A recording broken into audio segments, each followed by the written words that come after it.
Episode 7 will be discussing the subject of pay to win. So, part of our theories, one of the most fundamental theories of the six theories is a theory about the future. We always look forward to the future very, very optimistically. We're also cognizant that as we look to the future, the actions that we take in the present will have a very significant impact on the outcome of that future. Work hard, be cognizant of everything, believe in yourself. It's all affirmative beliefs. So with this episode of Pay to Win, we'll be discussing what does it really mean to say pay to win. If you want to be fit, you pay a gym membership to go to that gym and use the equipment, paying to be fit. If you run a business, you may pay a consultant to do your accounting, paying for that work, paying for that labor, paying to win because the outcome is that accountant is held responsible for the quality of work output. Hopefully, you choose a good accountant and that person will do a good job that will provide you financial information for you to be able to make the best decisions for your business. If you're a CEO, you may have advisors. You may be a CEO at a Fortune 500 company, or you may be a CEO at a small business. Either way, if you don't have advisors at a small business, I recommend that you do. But you have advisors giving you feedback on your decision making, on your thought process, on your budgeting process, on your human resources. You're paying to win. Most people, if you already do this, you already understand that that's part of life, that's part of business, that's part of success. Most people, however, are not aware that this happens, and because this happens, it significantly impacts the outcome of the future. If you're a young family, the neighborhood you live, you're paying for the quality of that neighborhood. If you live in the hood or the ghetto, you're paying for the quality of that neighborhood. There's, as far as I'm aware, there's no more redlining, so you could theoretically live where you can afford to live. You're paying to win. The screen that I'm sharing is cities with the most private schools. So when I was thinking about the topic of pay to win, I was thinking about different things that would pay to win. If you play video games, if you want to succeed in that video game, you may pay to get more weaponry, right? You may pay to get more money to use. You may pay to get more tokens to use as money to pay your way out of certain challenges. Or if you choose not to pay, you pay in time. Time is still a form of payment. I listened to a guy named Coach Greg Adams, and he uses the acronym MEAT: money, energy, attention, and time. Either way, if you're playing a video game and you're not using money, you're using time. Time is a form of payment. Going back to the screen that I'm sharing, I thought, well, the most successful people, at least in America, mostly in the world, but definitely in America, went to private schools or very specific public schools. The top 10 cities in America with private schools, I was surprised to see New Orleans on that list. Then I got into a rabbit hole. I said, well, New Orleans, that's very interesting because I've been to New Orleans many times for a bachelor party, driving through New Orleans, and it struck me as a wealthy city, but my first memory of New Orleans as a young adult is Hurricane Katrina, and it didn't look that good. So I wondered, New Orleans is number one in America for private schools. What is the wealth distribution in New Orleans?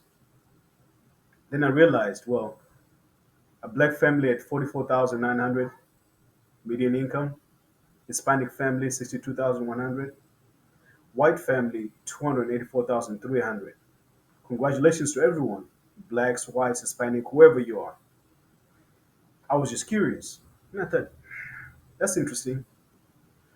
Of these statistics,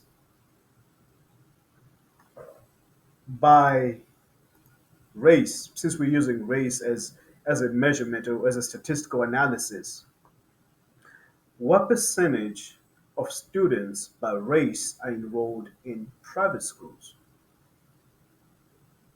The screen that I'm sharing by schools shows you the majority of students enrolled in private schools in the city of New Orleans. We're just using New Orleans as a statistical example for this video. Is majority of those students are white students. If we go back to the wealth distribution, the highest income racial group in New Orleans are the white people. In this subject of pay to win, I don't care much about the historical inequities that may be discussed or felt by some. We're in the present now. I value the history of life or the history of all of us as a group of individuals or all of us as humanity. In the present, there may be boundaries that are invisible, and in as much as they may or may not affect me, I care about the possibilities that are clearly visible in my mind or as I wish them to be. I mentioned we're on episode 7, and that's a sign of consistency. I wished that I would be able to create videos consistently over the month of May. And 14 days in May, we have been able to consistently do so. We have produced at least 7 videos, live videos, shorts, and now this short form video. I wished it so, and then I created it so. It's a little philosophical. Why do I bring this up? I bring this up to say, regardless of previous condition, one of the theories that we have in Theory 6 is our forefathers. Whoever you are, doesn't matter. White, Asian, black, wherever you are. You may be watching this from China with a VPN. I don't care. Wherever you are, respect those that came before you as an individual person and as humanity. All those people that came before us, negative and positive, created the world that we now inhabit. And as we move on to the future, we are creating what the future generations will live and experience. In the current present, what you do now definitely affects the future of what will come, what will happen. So in pay to win, when I say pay to win, it does not matter who you are, where you are, or where you are from. Statistically speaking, those who pay to win and use the advantages that they have will have a higher likelihood of a successful outcome or a higher likelihood of realizing the intent of an outcome. Just looking at New Orleans by itself, statistically speaking, the wealthiest group of people correlates with the highest group of people enrolled in private schools. I I can bet that the majority of these people are paying their way through these private schools or funding them one way or another. They may be funded through generational wealth. They may be funded through grit and hard work of the parents to provide their children a successful future where their children can have the outcome that they desire. If you're watching this, if you stumbled upon this video, like you may be thinking, man, this guy's got bad quality video, which is very true. I'm recording this off a $10 video camera. Carry the message. If you are at least in America, it is okay for you to pay to win to get the likelihood of that or the possibility of the outcome that you want to happen. Paying to win, let me restate this. Paying to win actually increases the possibility or the realistic outcome of your success. If you think about it in a different way, when you go to college, you're paying for a degree, you're paying for that success. In 2019, there was A college admission scandal. The people that were indicted or that were punished or that the names that were on that list of the college admission scandal, which mostly affected California and some nice schools in the New York area. The number one reason why those people did what they did, not to excuse it, but the number one reason why they did what they did was to give their children the best opportunity to go to what they perceive to be the best schools for a result of the best outcome. They paid to win. The way that they paid may not have been the best way, but they paid to win. Demographically speaking, the people in New Orleans with the highest wealth ranking just by race. Race may not matter philosophically, right? Because in the end, we're all humans. With the US Census Bureau, race matters, so we track it. The highest group of people by race as we know it in New Orleans are this group right here. Simple correlation states that because they send their children here, they're paying for these private schools. In these private schools, they're presumably getting the best education or the best connections in life, which results in the simple outcome. What do you do then when, let's say, you don't have this income to be able to send your children to these schools? You may be in New Orleans, you may be in Dallas, you may be in Arizona, you may be in Houston, Atlanta, wherever you are. Let's say you do not have that wealth to send your children here. What do you do? Well, you make sure that you can get them tutors if you can tutor them yourself, right? You're still paying, but in a different way. You can pay for a tutor, which costs significantly less than a private school, or you can pay yourself with time. Well, what do you do if you don't have the knowledge to do that? Find the resource. If I've learned anything in life is if you want something bad enough, you will find a way to make it happen.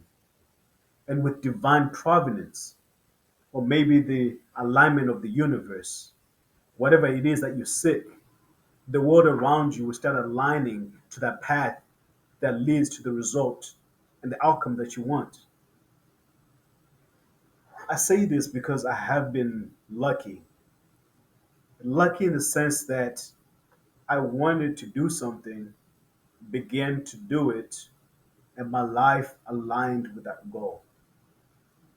And once it did, and as I was going through that journey, I realized I'm not the only one that gets these results. I also realized that everyone else that I'm seeing with success believed in something, worked on that thing, and got the results that they were seeking as long as they were consistent enough. Maybe they were lucky, maybe they were favored, maybe they had privileges. Regardless, the people that succeeded the most believed in what they wanted to do, pursued what they wanted to do.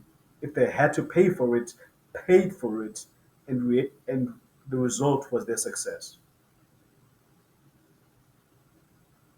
The result is success. Now, you must live with intent.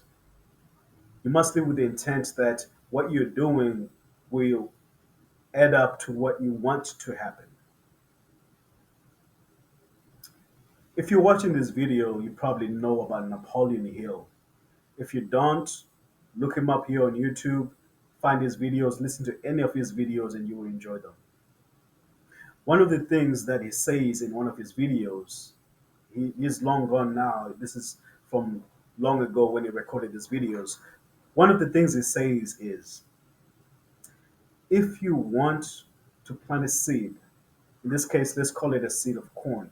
If you want to plant a seed of corn, What are the chances that when that seed is planted in the ground, it grows, it sprouts, and the harvest comes, that you will harvest sugarcane? None. You planted corn, the result will be a corn stalk will rise and you will have corn. So, if you're intent about a likely outcome, the actions that you take are the actions that lead up to that outcome. And along the way, if you'd like to take this advice, you must pay to win. You must pay for the access to that knowledge through time, through energy, through actual financial resources. Because when you do pay, you're getting that other person's knowledge, the other company's knowledge, and you creating efficiencies in the acquisition of knowledge. You're creating synergies. When these kids go to private schools, they get access to different knowledge. They get access to different networks, or they build upon the networks that already exist to create this outcome. Pay to win. You will get the success that you want. You can pay in money, in energy, in attention, and definitely in time. But you must pay to win. Thank you for visiting us here at TheorySix, episode 7. Enjoy the knowledge that we've passed on. If you like what we're sharing, subscribe, provide commentary. We appreciate you and live a blessed life. Much appreciated.